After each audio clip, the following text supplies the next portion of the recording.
Major-General Carlos Branco, seja muito bem-vindo. Muito boa tarde. Muito boa tarde. Hoje não temos escapatória possível. Vamos falar do tema que está a marcar a ordem do dia, o que se passa no Médio Oriente. E começamos a olhar para o assassinato de Khamenei. Sim, o assassinato de Khamenei, nesta altura já há uma série de informação sobre o que poderá ter sido e a tese que está a prevalecer terá sido algo muito parecido ao que aconteceu com a morte do Nasrallah no Líbano. Basicamente, foi convocado para uma reunião no sentido de discutirem uma proposta de paz e isso obviou que estivessem mais pessoas envolvidas nessa reunião e aconteceu o que aconteceu. Ele até nesta altura, pelo que sabe, até estaria fora do bunker. Bom, mas isso para já são detalhes. O que me parece mais importante nesta altura é perceber como é que o Irão está a reagir. E essa questão para mim é que é Nesse crucial. sentido, Major-General, só referir aos nossos telespectadores que vamos manter estas imagens, temos estado a manter estas imagens no ar, até porque têm a ver com os trabalhos que ainda decorrem e que fazem parte, lá está, dessa resposta do Irão. Este é um dos ataques, neste caso a Israel, em Beit Shemesh, que já fez várias vítimas mortais. Sim. E é nesse sentido que estamos a manter aqui estas imagens. Sim, mas há ataques generalizados da parte do Irão a Israel. Já vai na quinta vaga, eu não tenho informação para avaliar o que foi feito com a quinta vaga, mas há alguma avaliação de danos que já é possível fazer, nomeadamente a destruição de umas instalações de desalinização, também um navio da Marinha israelita, bases militares israelitas. Portanto, vamos aos poucos e poucos preenchendo o puzzle e tendo mais informação. Ou seja, Israel, naturalmente, que estará numa situação particularmente difícil, tendo em conta aquilo que nós já dissemos aqui em algumas ocasiões.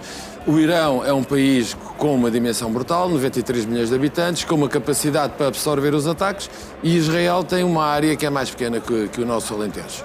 E, naturalmente, a capacidade para absorver os impactos é completamente diferente. Mas, relativamente a esta questão do assassinato do Ayatollah Khamenei, há aqui algumas coisas importantes a dizer. Em primeiro lugar, que rapidamente a Assembleia de Peritos reuniu cerca de uma hora após a morte do dirigente máximo. Foi nomeado já um substituto para Khamenei, para o Conselho de Liderança, e nesta altura o organismo que está a gerir interinamente o país é um triunvirato que tem o presidente, o Pezeshkian, depois tem também o presidente do Supremo Tribunal, o Gholam Hussein Ejei, e depois tem este substituto, vamos assim dizer, o Ali Reza Arafi. Mas nós não sabemos se efetivamente estes indivíduos é que estão na realidade a dirigir o país, porque a possibilidade de ser o Ali Arafjani, que era o braço direito do Ayatollah Khamenei, e também os indivíduos da Guarda Revolucionária. Aliás, eu penso que há aqui uma série de equívocos, porque nesta altura Khamenei era fundamentalmente uma figura simbólica, porque ele já tinha delegado no Conselho Superior da Guarda Islâmica todas as decisões relativamente à questão militar. Isto é um aspecto que me parece importante, ou seja, o Irão, como Estado, continua a funcionar, reagiu imediatamente, ao contrário daquilo que, pelos vistos, o presidente Trump julgava que ia acontecer. Ele julgava que matava, assassinava o líder máximo e, portanto... E o regime colapsava e ponto final, não é? E, inclusivamente, até começou a lançar já a possibilidade de se avançar para uma solução política. Dentro daquela lógica que nós já discutimos aqui também, o que ele quer é uma operação rápida para depois conseguir alguma coisa e cantar vitória. Isso não vai acontecer. Isso não vai acontecer e, portanto, isto já é algo que não se enquadra naquilo que o presidente Trump pretendia. Portanto, não vai ser um combate rápido e agora teremos que ver depois quais vão ser as baixas Do lado norte-americano? Sim, do lado norte-americano, e até há uma questão que nós podemos discutir a seguir que tem a ver com o que está a acontecer efetivamente em termos militares e sobretudo na zona do Golfo. Portanto, o que eu acho é que o presidente Trump queria fazer uma operação de mudança de regime e, no fundo, o que criou foi um mártir.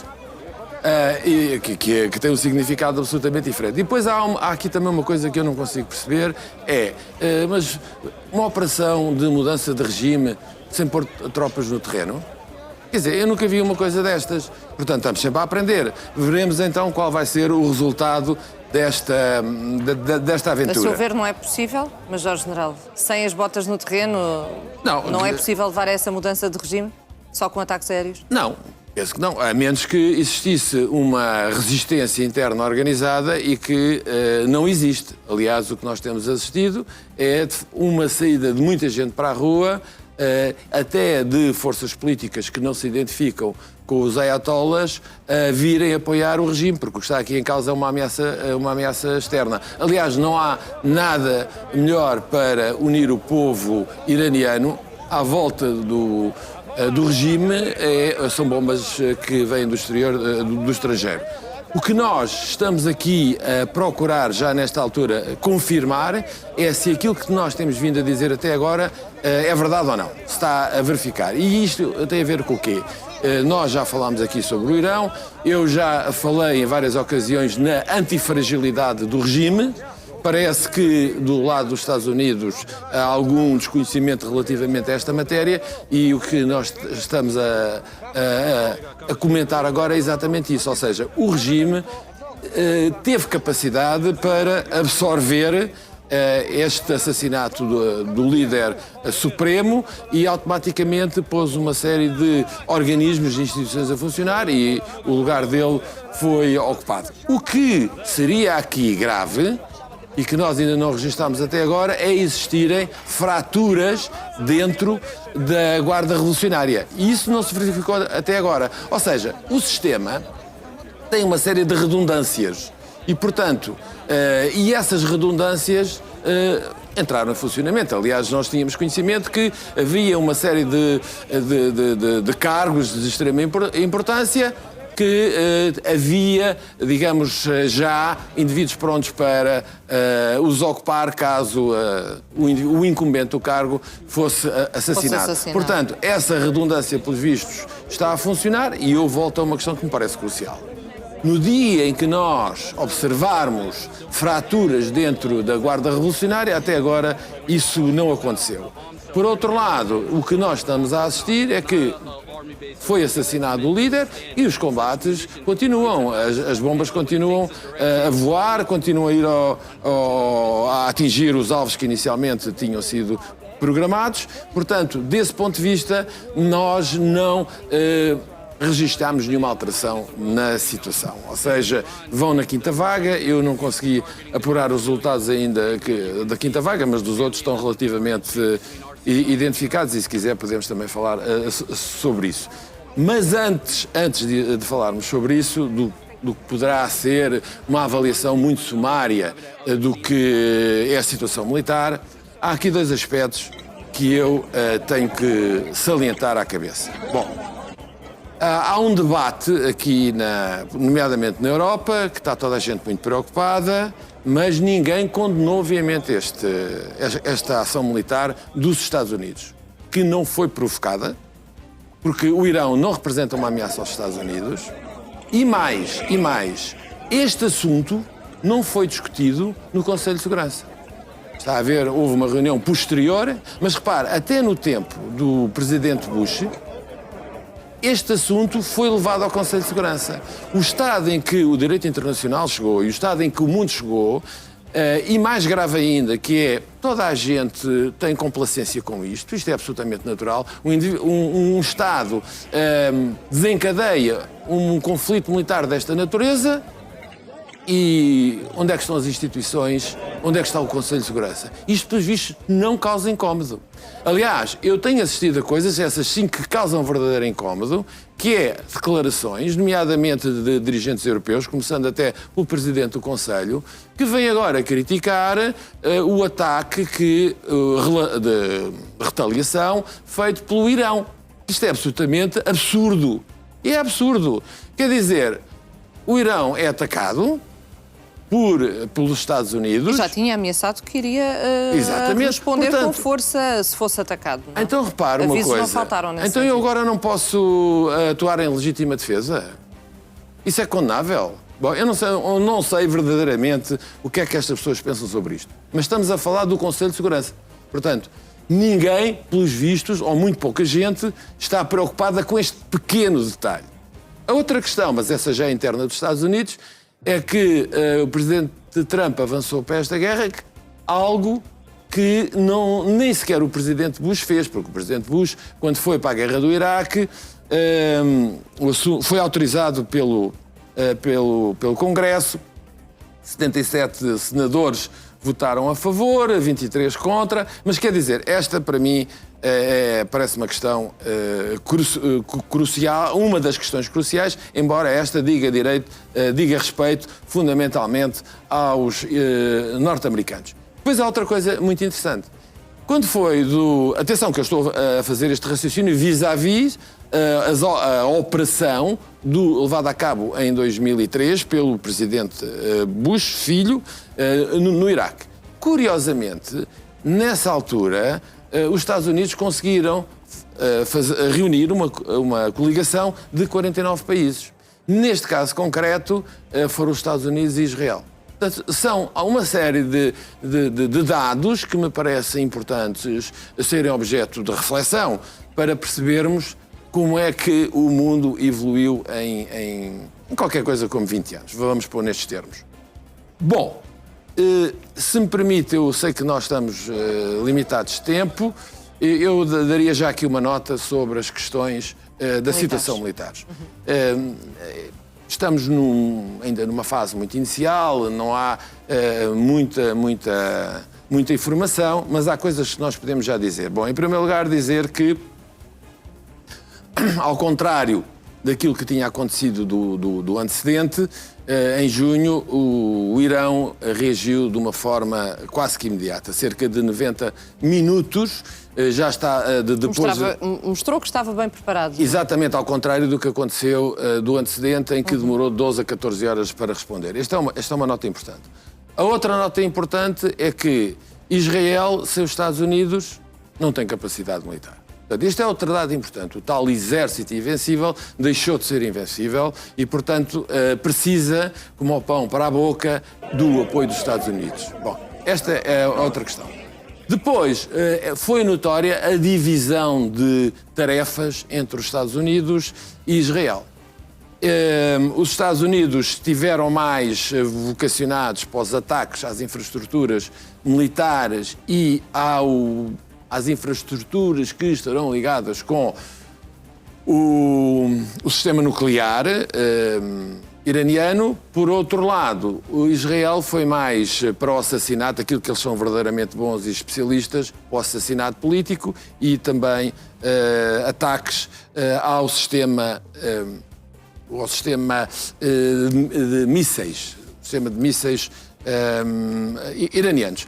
E isto agora trazia-nos para um debate extremamente interessante, que poderemos, se tivermos tempo, ir lá, que é a questão dos argumentos que se utilizam e da falácia que são os argumentos que se utilizam. Nós podemos elaborar muito sobre isso, mas há aqui também algumas notas... O principal argumento era o desarmamento nuclear do Irão, não era? Sim, mas essa questão do desarmamento nuclear também é uma coisa extremamente interessante, porque se tivermos cientes das palavras do Presidente Trump no dia 25 de junho de 2025, ele, após a Guerra dos 12 Dias, ele foi perentório, e eu passo a citar: as instalações nucleares do Irão foram obliteradas e sugerir o contrário são notícias falsas.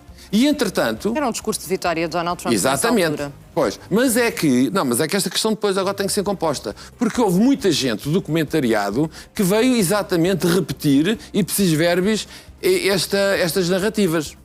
Bom, mas, passado agora estes meses, temos o enviado especial, o Witkoff, dizer que avisou o Irão de que poderia estar a uma semana de produzir armas nucleares. Ou seja, portanto, o Witkoff vem dizer aos iranianos que sabe que eles estão a uma semana de produzir arma nuclear. Isto foi dia 22 de fevereiro de 2026. Portanto, a questão é, então, mas do antecedente tinham ou não tinham destruído? Então, andaram-nos a enganar. E houve mais pessoas que nos andaram a enganar, contribuíram para isso. Curiosamente, por exemplo, Marco Rubio vem dizer que o Irão tem um míssil que é capaz de atingir os Estados Unidos. Isso também seria uma conversa interessante, porque eles de facto têm uma capacidade de lançamento de foguetes para colocação de satélites em órbita. Mas daí a ter os Estados Unidos. Não, e terem mísseis intercontinentais. Agora, o que é curioso... Se tivessem uma arma nuclear, não teriam utilizado já, por exemplo? Como é evidente, não têm. Aliás, este indivíduo que eles mataram agora, o Khamenei, há 36 anos, escreveu uma fatwa a dizer que era pecaminoso utilizar armas nucleares. E temos, por exemplo, ainda dentro dessa sequência argumentativa, temos Netanyahu, há 30 anos, ou vai ao Congresso, ou vai às Nações Unidas, a dizer que o Irão está há uma semana a ter armas nucleares. Ou seja, nós estamos sistematicamente a ser enganados e aceitamos isso com ligeireza e às vezes até me parece com agrado.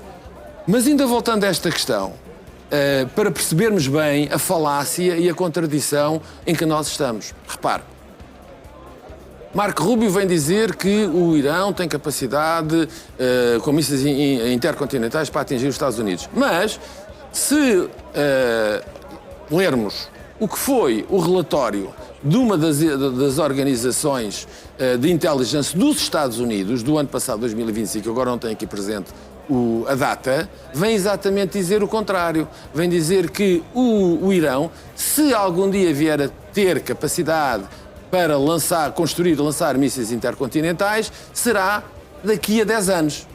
E o mesmo poderíamos dizer relativamente à arma nuclear, porque o intelligence norte-americano diz exatamente o contrário daquilo que diz a liderança política.